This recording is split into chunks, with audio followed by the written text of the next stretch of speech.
It has been a wild week.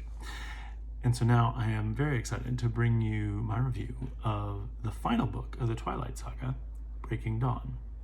I read it in 2010 and I gave it 4 out of 5 stars on Goodreads. I wrote this about it late that year. My first instinct with this book, this series, is to tear at the terrible writing. I find myself smiling in mockery throughout the books at the ridiculousness in length, description, and manipulative thinking. Something truly needs to be said, though, for Stephenie Meyer's or her editors or whomever's ability to write a page-turner. It was fun to read Breaking Dawn, and I think that in the end, that matters more. I'm not the target market for this series anyway, so for other 30-somethings, I was 30-something in 2010, for other 30-somethings that are curious enough to come this far, realize that if you can appreciate the brilliance of manufactured pop culture, you will like reading the Twilight Saga.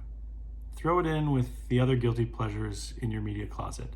That NSYNC live at Madison Square Garden video, the SNL episode with the musical guest Justin Bieber, old TV shows like Small Wonder. Well, at least those are some of mine. If the schlock bugs you, if the pandering popularity of teen cliche will stop you from really giving these melodramatic husks of characters a chance, then it's not really worth it.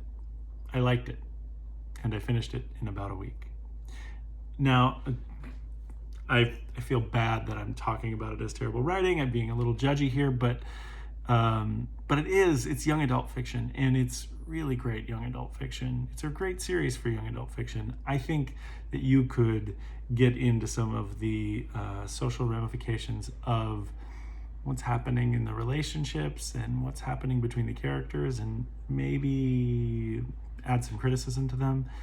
And that's kind of part of what I was saying here about the writing. But all in all, I think the Twilight Saga holds a great place in the history of young adult fiction. I think it was part of a renaissance of young adult fiction, really. When you look at the Twilight series, you look at the different series with Katniss Everdeen, these things were all really fun, and they were read by people of all ages. You think about Harry Potter too. I mean, these all were books that were written for young adults, but I know many adults, again, I mentioned that I was 30-something when we were reading them, that went through all of them fast and loved them. So YA fiction is not necessarily just for young adults. I think it's for everybody. And yeah, this one was fun. And for me, the best parts of the Twilight Saga, I talked about this when I reviewed Eclipse, is when it was really dealing with the mythology. And I think Breaking Dawn kind of wrapped it up nicely in that story as well. I think it's interesting that it split this final book into 2 movies. I don't really think it was 2 movies, but they also did that with the last Harry Potter book, where, you know, the second to last movie always is just with a whole lot of filler. So I don't know why they did that. NSYNC live at Madison Square Garden, great video. I don't remember the SNL episode with musical guest Justin Bieber, but it must have been pretty good. And Small Wonder, I don't think people are talking about that TV show much lately.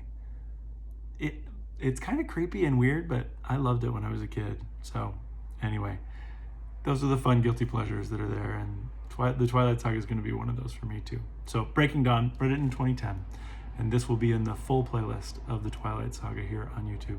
4 out of 5 stars on Goodreads.